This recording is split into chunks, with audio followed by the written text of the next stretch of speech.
Hey guys, tonight we are stepping back in time, into the foggy cobblestone streets of post-war Boston. It's a city of brick and shadow where the damp, salty air from the harbor clings to your coat and the gas lamps cast long dancing figures on the wet pavement. You can hear the distant, mournful cry of a foghorn out on the water and the low rumble of a streetcar in the next neighborhood over.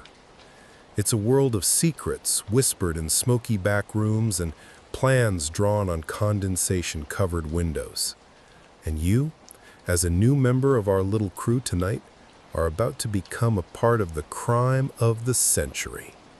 Just a friendly heads up, the odds of you retiring on a beach somewhere are, shall we say, statistically insignificant. So, before you get comfortable, take a moment to like the video and subscribe, but only if you genuinely enjoy what I do here.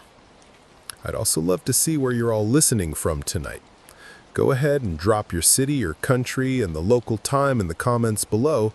It's always amazing to see how we're all connected in this quiet moment.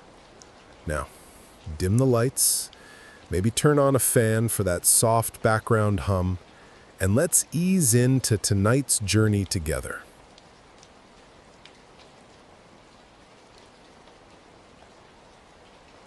The cold of a late Boston autumn is a special kind of cold. It's not just a number on a thermometer, it's a physical weight. You feel it in your bones as you stand on the corner of Prince Street in the North End, your hands shoved deep into the pockets of your wool coat. The collar is turned up, scratching at your jaw, but it does little to stop the wind that seems to find every seam and stitch. You shift your weight from one foot to the other, the worn leather of your shoes making a soft scuffing sound on the sidewalk. You're waiting. You're always waiting for Tony Pino. They call him Fats, but not to his face.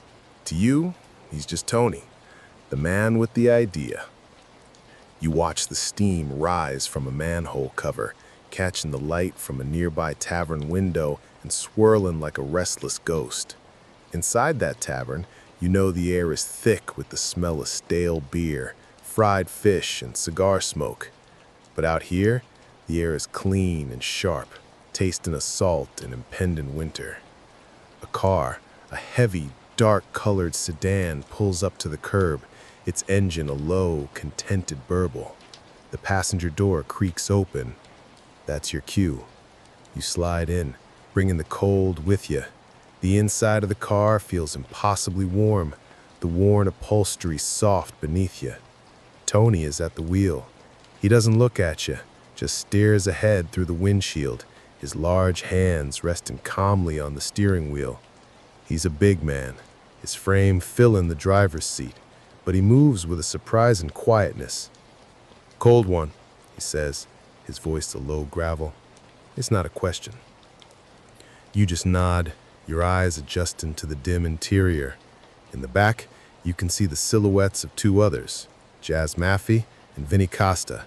They are silent, just shadows in the deeper shadows of the car. This is the core of it, the beginning. Tony puts the car in gear, and you pull away from the curb, gliding through the narrow streets of the North End. The buildings, old brick tenements, seem to lean in toward each other, their windows like tired eyes watching you pass. This whole operation started as a whisper, an idea born of frustration. You've all done jobs before, small-time stuff, a payroll here, a warehouse there, but it's never enough. The risk is always high, and the score is always low. Boston is a tough city after the war, and you're just one of 1,000 guys trying to get ahead, trying to find an angle. Tony found the angle. He found Brinks. He starts talking, his voice barely above the sound of the engine. He talks about the building on Prince Street, the one you just passed, the headquarters of Brinks Incorporated, an armored car company, a fortress of money. He describes it not like a building, but like a living thing, with a heartbeat and a routine. He talks about the trucks that come and go, heavy with the day's earnings from every store, track, and bank in the city. He talks about the money itself, the sheer volume of it, sitting inside, counted and sorted and stacked in canvas bags. You listen, and you can almost feel it, the weight of it, the crisp, papery smell of it, the quiet power of it. $1 million, maybe more. Enough to change everything, enough to get out, to be done with this life of cold street corners and small scores. He parks the car on a quiet side street overlooking the building. From here, you can see the main entrance, the garage where the trucks roll in and out. It looks ordinary, just another brick building in a city full of them. But now, after hearing Tony talk, you see it differently. You see the weak points. You see the routines. You see the opportunity. For the next hour, you just sit there, watching. This is the first of many nights like this. It's the beginning of a long, slow dance. You watch the guards change shifts. You note the time. You see how they carry themselves, how one of them always stops to light a cigarette at the same spot. You watch the traffic patterns, the flow of people on the street. It's all information. It's all part of the puzzle. Tony doesn't rush. He has an almost infinite patience. He knows that a job like this isn't about force. It's about knowledge. It's about being smarter than they are. It's about knowing their fortress better than they know it themselves. So you watch, and you learn. The days turn into weeks, the weeks into months. The autumn chill deepens into the hard freeze of winter. The routine becomes your life. Every night, the same ritual. You meet, you drive, you park, you watch. You trace the guards' patrol routes in your mind until you can walk them in your sleep. You learn the sound of the garage door opening, a specific groan of metal on metal. You learn the precise minute the last employee leaves, the way he fumbles for his keys under the dim entryway light. You and the crew spend hours in a dusty back room of a small appliance repair shop that Tony owns. The air is thick with smoke and the smell of ozone from old radios. On a large table, you have blueprints, not the real ones, but ones you've pieced together from memory, from observation, from scraps of information. You draw lines, you make notes, you argue in low, hushed tones about entry points, about timing, about contingencies. Jazz Maffey is the lockman. He can coax open a tumbler like he's sweet-talking a beautiful woman. You watch his long, nimble fingers as he practices on sample locks, his eyes closed, feeling the tiny clicks and shifts within the mechanism. He explains that the locks on the Brinks building are complex, but they have a flaw. Everything has a flaw. You just have to find it. He begins the painstaking process of making keys, not by stealing them, but by taking impressions.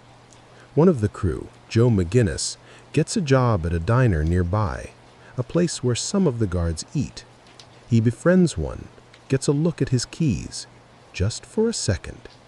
Another time, you and Vinny stage a minor fender bender with a Brinks truck, and in the confusion, another impression is made. It's a slow, methodical harvest of information. Each tiny victory feels monumental. You study the alarm system. It's a network of wires and sensors, connected to every door and window. But Tony points out that it's only on the outside. The internal doors, the doors to the counting room, the vault itself, they are not wired. The security is a shell. Once you're inside the egg, you can move freely. The challenge is cracking that shell without anyone knowing it. You hold the door open for a Brinks employee, a feigned act of courtesy, and for a split second you press a small piece of soft wax into the keyhole, getting a perfect impression. You walk away, your heart hammering, but your face is a mask of calm indifference. Back in the shop, Jazz uses that impression, and a few days later, you have a key. A heavy brass key that feels like a piece of the puzzle in your hand. You test it late one night. You walk up to a side door, your nerves screaming, and you slide the key into the lock. It turns. The click is the loudest sound you have ever heard. You don't open the door, you just turn the key back, remove it, and walk away. But now you know. You can get inside. The planning stretches on for over a year, 18 months of your life dedicated to this one single act. You feel yourself changing. The world outside the plan starts to feel blurry, unimportant. Your life is this car, this back room, these men, this building. The repetition is almost meditative. You no longer feel the cold on those long nights of surveillance. You are just an observer, a part of the city's quiet machinery. The crew expands. Tony is careful. He brings in men he trusts, men with specific skills. Specs O'Keefe, a wiry, nervous man who knows the streets. Sandy Richardson for his quiet demeanor. Joe Banfield, a solid, dependable presence. You all have a role to play. There are 9 of you now, a silent, disciplined team. You have countless rehearsals, not at the building itself, but in a mocked-up space. You walk through the steps over and over in the dark. You memorize the layout of the counting room. You practice tying knots, moving silently, communicating with hand gestures. You wear soft-soled shoes, creep soles, rubbers, anything to muffle your footsteps. You have a stopwatch. You time everything, from the moment you enter to the moment you leave. It has to be perfect. Under 30 minutes. That's the window. Tony gives the final briefing. His voice is low, steady. He goes over the plan one last time. No one speaks. No one needs to. You all know your parts by heart. You could do it in your sleep. And perhaps, in a way, you have. This plan has been your dream and your nightmare for almost 2 years. As dusk settles over Boston, you piled into the getaway truck. It's a beat-up Ford, covered in canvas to look like a simple work vehicle. It's been stolen, of course, and fitted with fake plates. You sit in the back, in the dark, the truck rattling over the cobblestones. You can hear the city outside, the sounds of traffic, the distant clang of a bell. But inside the truck, there is only silence and the soft sound of your own breathing. The truck parks a block away from the Brinks building. The final approach is on foot. You step out into the biting January air. The street is quiet, just as you knew it would be. The light is fading fast, the sky a deep, bruised purple. You walk in a loose formation, not together, but not apart, like men heading home from work. No one gives you a second glance. You reach the door on Prince Street, the same one you tested the key on all those months ago. Jazz Maffey steps forward. His gloved hands are steady. He inserts the key, the soft, familiar click. Another key for a second lock. Another click. You slip inside, one by one, into the darkness of the building. The door closes behind you, and the sounds of the city are gone. You are inside the shell. The air is still and cool, smelling of dust and old paper. The only light comes from the faint glow of the streetlights filtering through the grimy windows. You move with a practiced efficiency, your soft-soled shoes making no sound on the linoleum floor. You are a team of ghosts. You ascend the stairs to the second floor, where the counting room is. Your hand slides along the cool, smooth railing. Each step is deliberate, measured. You can hear the faint ticking of a large clock somewhere in the darkness, a slow, steady rhythm marking the passage of your precious minutes. At the top of the stairs, you pause. This is the first critical moment. You have to open 5 separate locks on the door to the counting room office. Jazz steps up again. He is the artist, and this is his masterpiece. He works quickly, with an unnerving calm. One by one, you hear the tumblers fall into place. Click, click, click, click, click. The door swings inward without a sound. You step into the office, and there they are, 5 Brinks employees sitting around a table counting the day's receipts. They look up, their faces a mixture of confusion and surprise.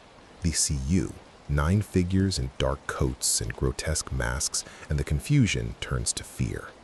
But there is no shouting, no violence. Tony steps forward, holding a snub-nosed revolver. His voice is a low, calm command. "Gentlemen, this is a stick-up. No one will be harmed if you do as you are told." The employees are frozen. They do not resist. You and the others move with purpose. You take their sidearms, laying them carefully on a table. You use rope and adhesive tape to bind their hands and feet and cover their mouths. You are not rough, you are professional. It is impersonal. You lay them gently on the floor, out of the way. One of the men is wearing a brand new pair of shoes. You notice this small human detail as you tape his ankles together. For a moment, you wonder what he was thinking about just before you walked in. A dinner date? A sick child? The thought is a distraction. You push it away. Now the real prize, the vault room. Its door is open. The company was so confident in its outer security that they often left the vault itself unlocked during the day's count. It's just as Tony predicted. You step into the vault, and you stop. For the first time, you feel a tremor of something other than calm focus. It's awe. Before you are stacks and stacks of cash, metal boxes overflowing with bills, canvas bags stuffed so full their seams are straining. It's more than you ever imagined. The sheer physical reality of it is overwhelming. The air itself seems to hum with its presence. But there is no time to stare. The clock is ticking. You work.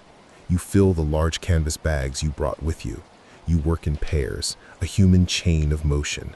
One man opens a box, another scoops the cash into a bag, another hauls the full bag toward the door. The only sounds are the rustle of paper money, the heavy thump of the bags on the floor, and your own controlled breathing.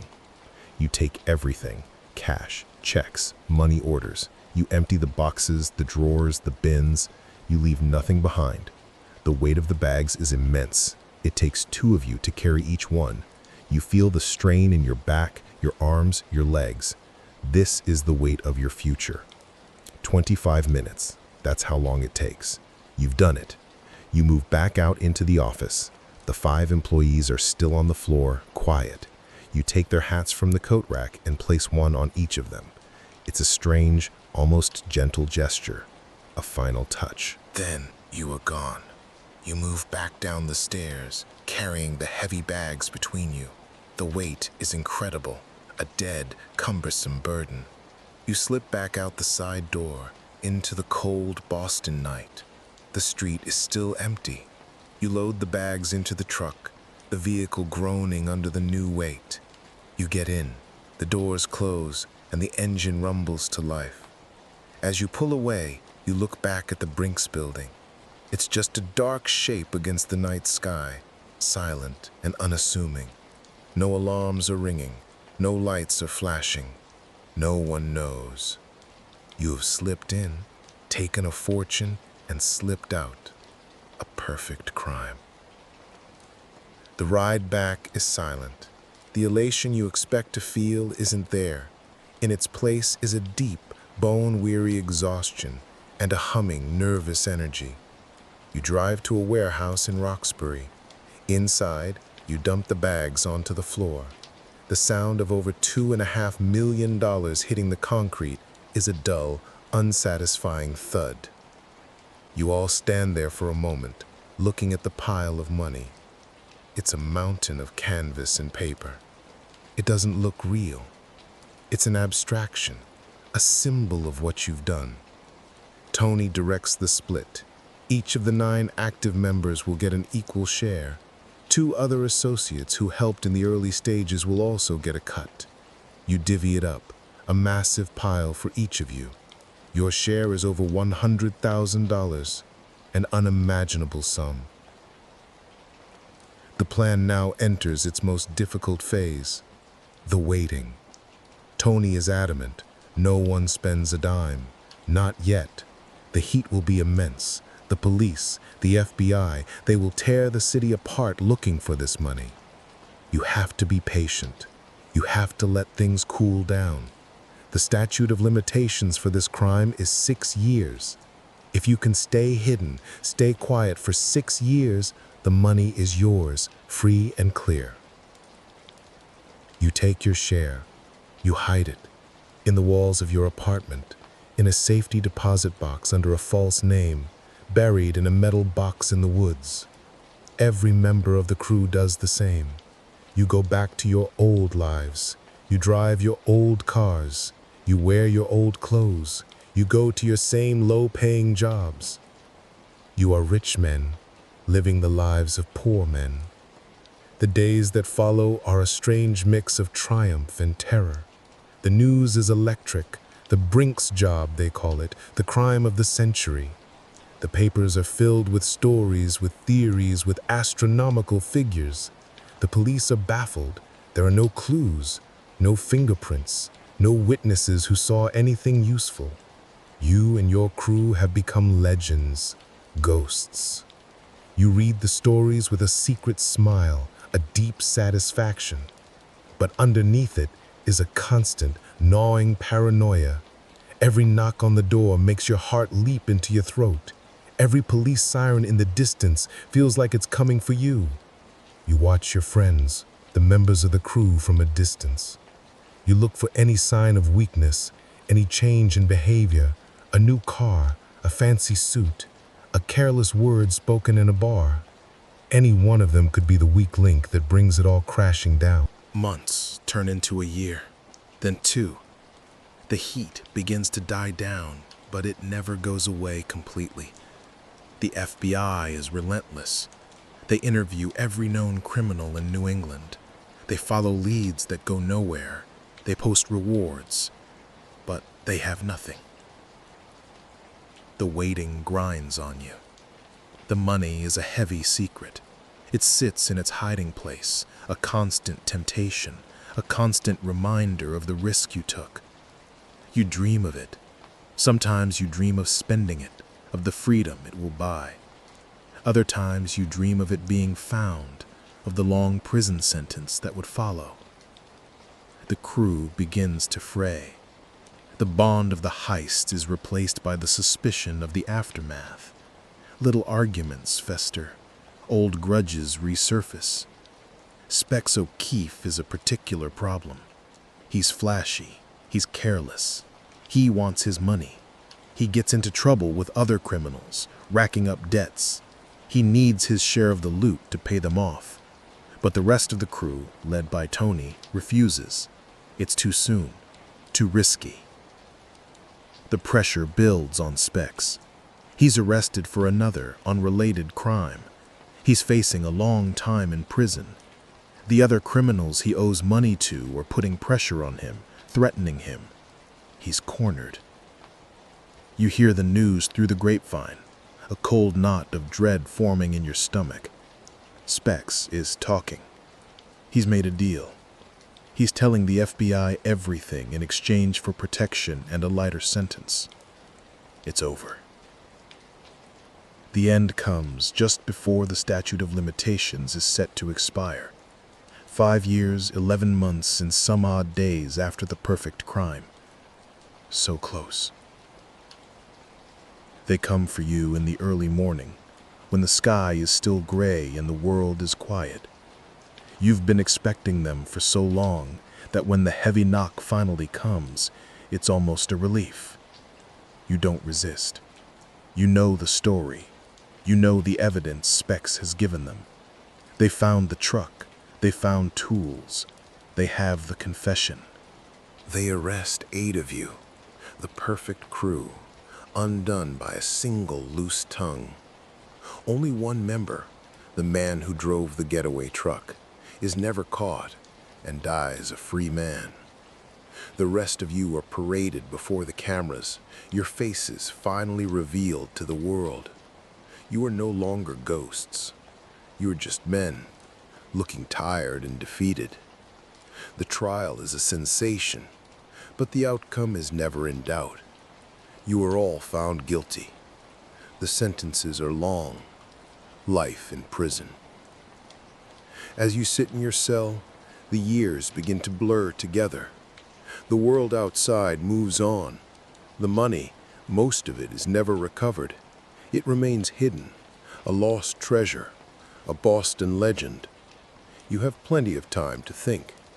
You replay the heist in your mind, over and over. The 18 months of planning, the silent entry, the clockwork precision, the mountain of cash. Was it worth it? For those few minutes of feeling like masters of the universe? For the brief, secret knowledge of being a millionaire? You look at the gray stone walls of your cell. You feel the coarse wool of your prison uniform, and you know the answer. But sometimes, late at night, when the prison is silent and the only sound is the distant hum of the lights, you close your eyes, and you are back on that cold January night. You feel the weight of the pea coat, the strange comfort of the mask on your face. You hear the soft click of the lock, the rustle of millions of dollars, the quiet, steady breathing of your partners in the dark. For a moment, you are a ghost again, moving silently through the heart of the city, pulling off the perfect crime. And in that moment, before the gray reality of the prison walls returns, you feel a flicker of that old, dangerous pride. You were part of it, the crime of the century, and for a little while, you got away with it.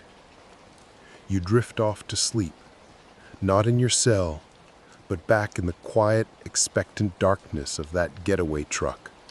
The job done, the future an open, unwritten page, filled with endless, impossible promise.